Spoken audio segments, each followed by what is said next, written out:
Servus liebe Kinderautoren, schön, dass ihr wieder vorbeischaut. Heute will ich mit euch draußen etwas Leckeres kochen. Vielleicht erinnern sich die einen von euch noch diese leckere Erbswurstsuppe, die es immer gab. Erbswurst hat nichts mit Wurst zu tun.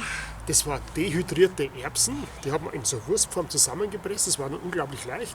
Hat ein paar Scheiben runtergeschnitten, das mit heißem Wasser aufgekocht und dann hat man eine Erbsensuppe, eine sehr leckere gehabt. Das wurde 2018, nach über 130 Jahren, wurde da die Herstellung leider davon eingestellt. War eine sehr praktische Sache für Outdoorer. Ja, was hilft's jetzt? Wir wollen trotzdem mit Erbsen kochen und das Allerbeste, was da gibt, ihr verabreicht euch die Erbsen in Dosen. Das hat den Vorteil, ihr könnt die Dosen überall mittransportieren, das Zeug hält ewig und auch im Rucksack drin oder sonst was, das hält was aus, wenn das in der Dose drin ist und auch die Vitamine und Geschmacksstoffe gehen nicht verloren. Was ich euch heute zeige, das ist eine ganz, ganz leckere Erbsensuppe, für die braucht ihr eigentlich ganz wenig Zutaten und ihr könnt sie variieren, wie ihr wollt. Wer es lieber vegetarisch hat, der nimmt keine Wurst her. Wer es vegan haben will, der lasst einfach den Schmand und die saure Sahne weg. Ansonsten braucht ihr wirklich nur Erbsen in Dosen. Das Wasser ist übrigens mit drin.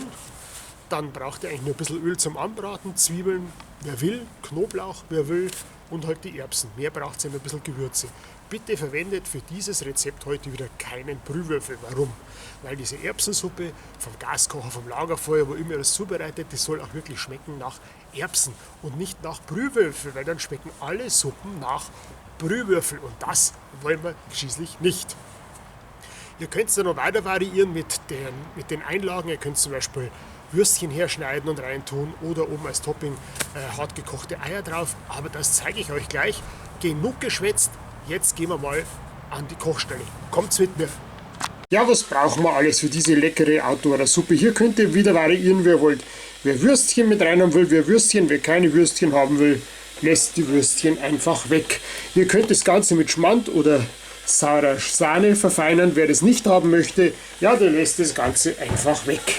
Ihr könnt Knoblauch hier nehmen. Wer keinen Knoblauch haben will, der nimmt das Ganze weg. Ihr könnt Frühlingszwiebeln oder normale Zwiebeln hernehmen. Wer keine Frühlingszwiebeln haben will, der nimmt das Ganze weg. Und ihr könnt Erbsen hernehmen. Wer keine Erbsen, obwohl Schwane, dann haben wir ja gar nichts mehr. Also ihr braucht auf jeden Fall mal die Erbsen. Was empfehlenswert ist, sind Frühlingszwiebeln oder Zwiebeln. Dann ein bisschen Speiseöl. Und den Rest bestimmt ihr. Als erstes schneiden wir die Frühlingszwiebeln in kleine, dünne Scheiben her und die braten wir jetzt dann gleich mal an. Ich schneide jetzt den Knoblauch klein her. Da ist wichtig, dass ihr möglichst frische Ware bekommt. Also aus Franken kommt sehr gut, aber das sage ich so wie es ist, nicht nur weil ich sehr viele Freunde da habe. Der beste Knoblauch kommt aus Taiwan. Und die haben auch den größten Pro-Kopf-Verbrauch weltweit an Knoblauch. Aber mit dem Knoblauch, den wir jetzt auch gleich mit anrösten, mit den Frühlingszwiebeln, da geben wir der ganzen Suppe ein gewisses Etwas, einen sehr, sehr feinen Geschmack. Wir erhitzen jetzt etwas Öl und geben dann den Frühlingszwiebel oder die Zwiebeln in den Topf hinzu. Die Frühlingszwiebeln bekommen Gesellschaft, nämlich vom Knoblauch. Das Ganze dann mal goldgelb anbraten. So, und jetzt sind schon auch die Erbsen im Topf. Und ihr seht selber, da ist gut Wasser mit dabei. Ihr müsst keine Gemüsebrühe oder was anderes zuführen. Ihr seht selber, hier ist genügend Wasser dabei. Das reicht völlig. Das Ganze lassen wir jetzt etwas köcheln. Zur Geschmacksverbesserung drücke ich jetzt noch eine Bio-Zitrone in die Suppe dazu. Wer will, gibt noch etwas saure Sahne oder Schmand mit dazu und verrührt das Ganze in unserer leckeren Suppe. Papa! Wer will, kann natürlich auch in diese leckere Erbsensuppe Würstchen mit reinschneiden, könnte aber auch weglassen. Jeden so, wie er es gern hat. Ja, und wer möchte, gibt jetzt in die Erbsensuppe noch Würstchen als Einlage mit dazu. Das Ganze umrühren, kurz vorm Servieren, damit die Würstchen nicht platzen.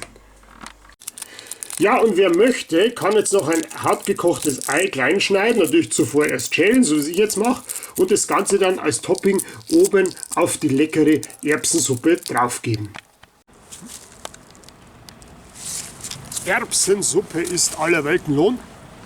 Ihr seht selber, ich habe jetzt da als Einlage Würstel drin, obendrauf das hart gekochte Ei und es schmeckt super. Es schmeckt einfach so, wie die Erbsen schmecken sollen und nicht nach Brühwürfel. Ja? Ein wirklich simples, aber hervorragendes Outdoor-Rezept. Da müsst ihr nicht Hauswirtschaft studiert haben, um sowas Leckeres hinzubekommen. Eignet sich hervorragend, wenn ihr mit den Kindern unterwegs seid und ihr sagt, ihr müsst jetzt mal schnell was kochen am Lagerfeuer oder am Gaskocher. Ist gleich gemacht, ohne groß Aufwand und es schmeckt hervorragend. Das sage ich euch so, wie es ist. Ja? Also ich genieße jetzt meine Erbsuppe. Natürlich, was ganz gut dazu ist, frisches Brot, vielleicht selber am Lagerfeuer gebacken. Das kommt richtig gut dazu. Weitere tolle Outdoor-Rezepte, Schnitzelideen, Wandertouren und so weiter findet ihr auf kinderoutdoor.de. Ihr dürft uns gern liken, ihr dürft gern unseren YouTube-Kanal abonnieren. Ich freue mich, euch wiederzusehen. Guten Appetit bis dahin und passt auf euch auf. Vielen Dank, Servus, euer Uli.